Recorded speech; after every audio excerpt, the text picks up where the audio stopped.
2 मे रोजी रेखा पारधे यांच्या पोटात दुखत असल्यानं त्या सेवा खासगी रुग्णालयामध्ये गेल्या होत्या. तिथं त्यांना इचलकरंजीतील आयजीएममध्ये जाण्याचा सल्ला देण्यात आला. सोबत अतिदक्षता विभागात दाखल करण्याचं पत्र दिलं. त्यानुसार रात्री 9 वाजता आयजीएम रुग्णालयात नेण्यात आलं. त्यावेळी अपघात विभागात उपस्थित डॉक्टरांनी तपासणी करून स्त्री जनरल विभागात दाखल केलं. त्यानंतर रुग्णाला त्रास वाढू लागल्यानंतर नातेवाईक डॉक्टरांना बोलवायला गेले, मात्र डॉक्टर आले नाहीत. सकाळी 7 वाजता डॉक्टर आले आणि त्यांनी रुग्णाला सांगली सिव्हिलमध्ये नेण्याचा सल्ला दिला. पण रुग्णाची प्रकृती खालावल्यानं त्यांचा सकाळी 8:30 मृत्यू झाला. या सर्व घटनेला त्यावेळी असलेले डॉक्टर जबाबदार असल्याचा आरोप स्वाभिमानी रिपब्लिकन पक्षाचे जिल्हाध्यक्ष विठ्ठल चौगुले यांनी केलाय.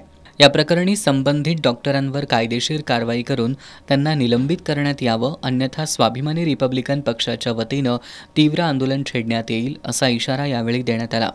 यावेळी सनी बाचणे, राजाराम निकम, शोभा पारधे, मल्हार पारधे उपस्थित होते.